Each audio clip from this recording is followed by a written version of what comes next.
who served in the Trump administration, knows the former president very well. Mr. Attorney General, welcome back to Fox News Sunday. Good to have you.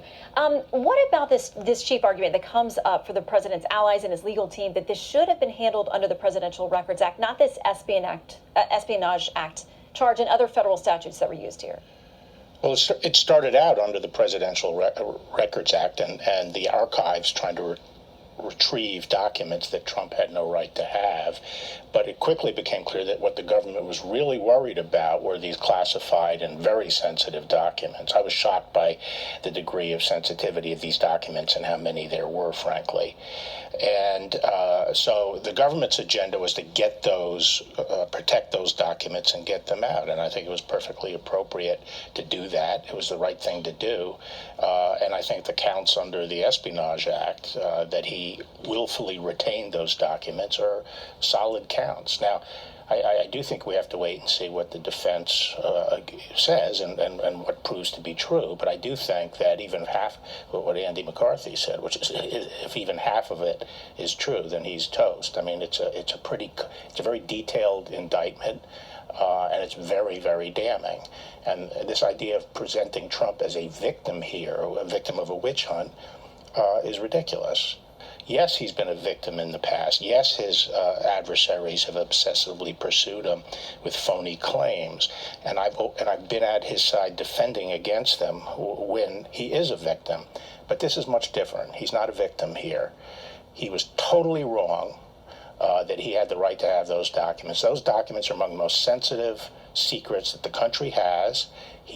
They have to be in the custody of the archivist. He had no right to maintain them and retain them. And he kept them in a way at Mar-a-Lago that anyone who really cares about national security, their stomach would churn at it. So you see this as different and separate from what he would term the Russian hoax, what we saw from the Durham report. You see these as two totally separate tracks. Yes, because in Russia there was nothing. There was no problem or issue underlying the Russiagate claim. It was an effort to knock him out with a false claim. Here, I think the government acted responsibly. They gave them every opportunity to return those documents. They acted with restraint. They were very deferential to him, and they were very patient. They talked to him for almost a year to try to get those documents, and he jerked them around. They finally went to a subpoena, and what did he do? According to the government, he lied and obstructed that subpoena. And then they did a search, and they found a lot more documents. And I don't think they're even sure now whether they have everything.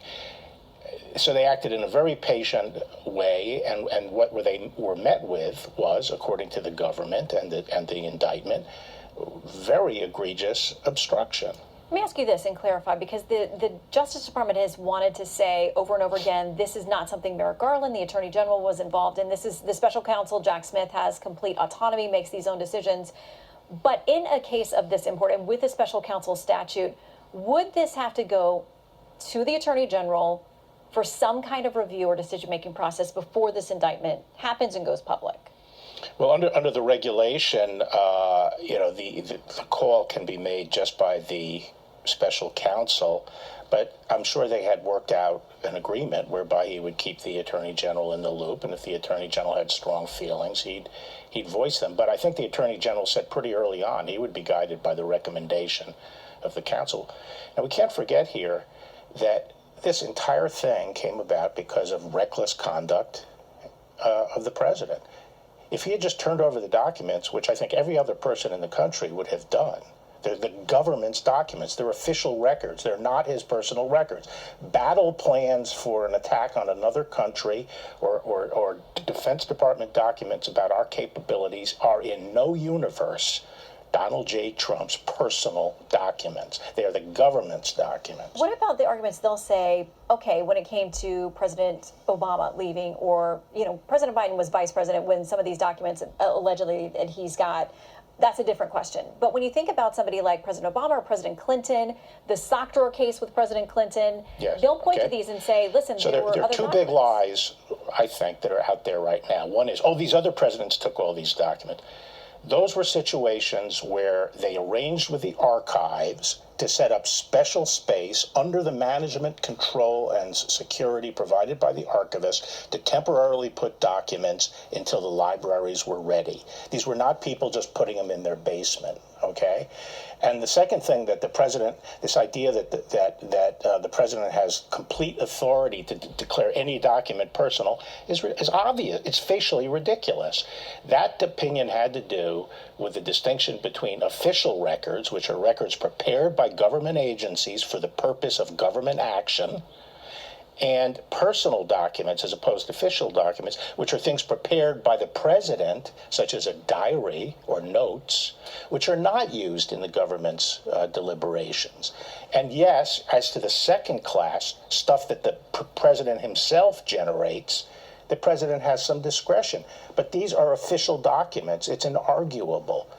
The president's daily brief provided by the intelligence community is not Donald J. Trump's personal document, period. I'm guessing that you're not going to join his legal team as he's now putting together a new legal team. Well, do you still talk to the president? Like, how is he going to feel about your public take on this case?